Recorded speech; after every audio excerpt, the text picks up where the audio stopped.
Se verifica en que hay otros grupos de organismos que eventualmente no tienen acceso a esta energía y por lo tanto empiezan a ser excluidos del sistema. Esto es parte de lo que se llama la crisis de la biodiversidad y que se verifica en la acelerada o en el incremento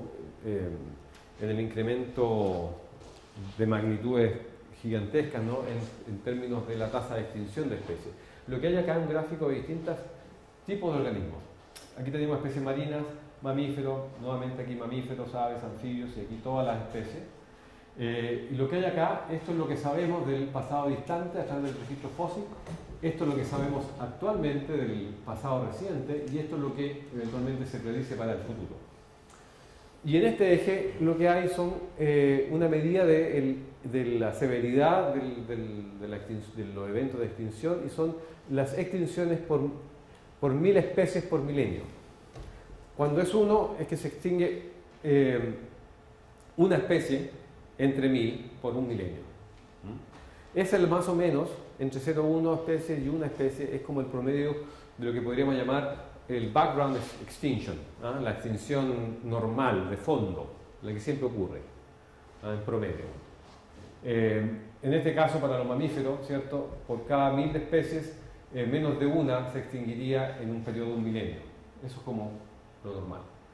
Lo que sabemos actualmente, ¿cierto? De los últimos, digamos, aproximadamente 50 años o 100 años, donde hay registro, es que estas tasas de extinción son casi 1000 veces más altas que las del registro fósil. O sea, el impacto que ha tenido sobre la biodiversidad no es que antes no se extinguían las especies, sino que ahora la tasa a la cual se extinguen es muy alta, casi 1000 veces mayor, y lo que se predice es que estas sean incluso 10 veces más altas que la actual para el futuro, en los próximos 50 años, dado básicamente todas estas combinaciones de cambios globales. Pero este es un problema que no solamente es un problema que tiene que ver con el efecto de lo humano sobre los ecosistemas naturales, sino que es un problema fundamentalmente humano. Y aquí lo que quería enfatizar con esta diapositiva es que la crisis de la biodiversidad es una crisis en la diversidad humana también. Y aquí hay un trabajo y una tabla asociada a este trabajo de William Sutherland que habla sobre el riesgo de extinción en la distribución global de lenguaje y especies.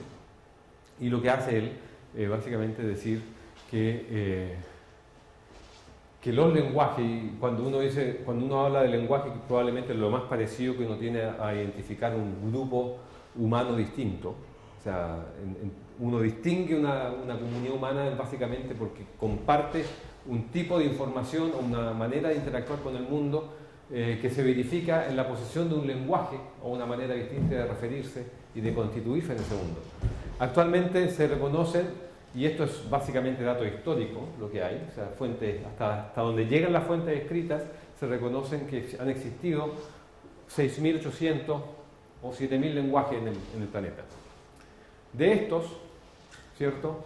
En contraposición, hay 6.800 lenguajes, hay 9.700 especies de aves y 4.600 especies de mamíferos. De estos, extintos hay 306 lenguajes, cual lo que correspondería a un 4.5%. En términos de especies de aves, los extintos son 125, que es un 1.3, y de mamíferos 87, que es un 1.9. Cuando vemos, esta es la categoría extinta, aquí está la categoría de los críticamente amenazados, vulnerables, etc., que son las categorías que usa la Unión Internacional para la Conservación de la Naturaleza. El mensaje de esto, entonces, que lo humano estaría siendo mucho más amenazado que lo natural. Y lo cual es paradójico, ¿no? Pues siempre hemos pensado que hay una acción del humano contra la naturaleza, pero en realidad es una acción es una acción contra nosotros mismos también. Y en última instancia, y con esto vamos a terminar, tenemos que esto puede ser, o allí puede estar un poco parte de lo que es uno de los antecedentes más fundamentales de lo que podemos llamar, o lo que se ha llamado la crisis de la biodiversidad, que es en última instancia una crisis del humano, es una crisis de la humanidad. Y en última instancia el desafío que tenemos enfrente es justamente hacer un nuevo contrato entre lo que es lo humano y lo natural. Como ha dicho otra gente, notablemente Gabe Bradshaw, en una serie de artículos sobre la necesidad de reestructurar este contrato entre lo humano y lo natural. Y aquí les quiero poner una cita de Kofi Annan, el ex presidente de la Nación Unida. ¿Perdón? Presidente, ¿no?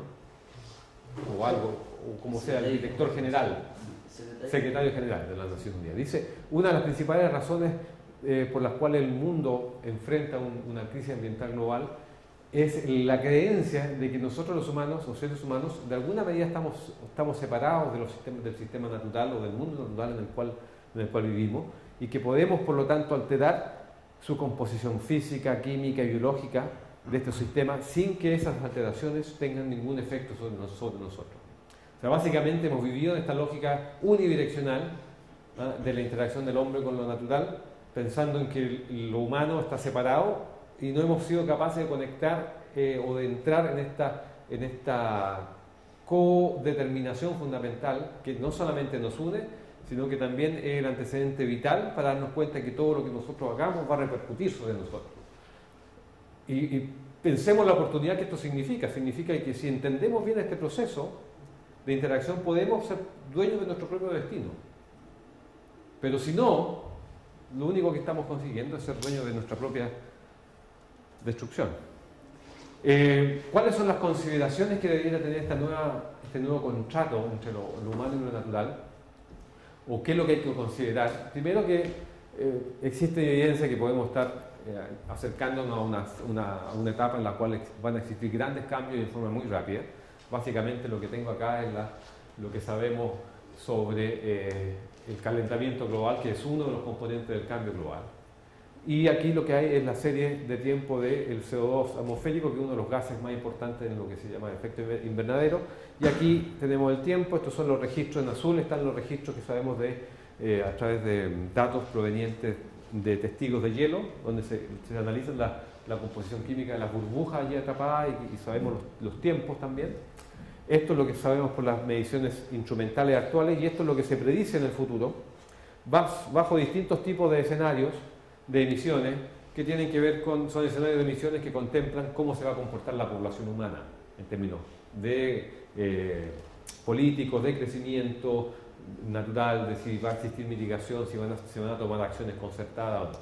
Y ustedes ven que si podemos considerar que es como el promedio histórico de lo que ha sido el desarrollo o de la cantidad de CO2 que ha experimentado la humanidad durante su desarrollo, básicamente todos los escenarios, incluso el más optimista, dice que va a haber un incremento que puede llegar básicamente a un 70-80% de las cantidades de CO2 que hemos experimentado.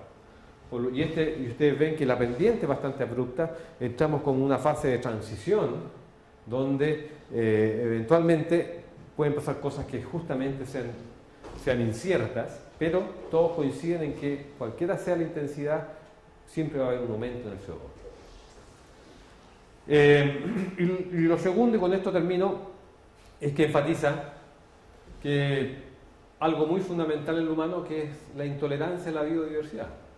Y aquí quería terminar con esta intolerancia fundamental a la diferencia, ¿no? a lo diverso, incluso manifestado dentro de nosotros mismos, con esta intolerancia que se ha magnificado y que fue como sumamente o gráficamente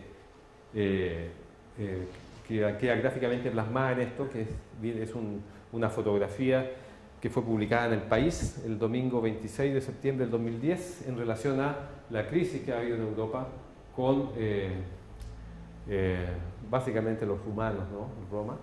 Y aquí dice aviso, este es un letrero que estaba pegado en la isla de Mallorca, decía: se prohíbe la entrada sin previo aviso a perros y rumanos, de lo contrario saldrán echando hostias. Básicamente entonces, aparentemente la raíz del problema, como siempre, somos nosotros. Eso, muchas gracias.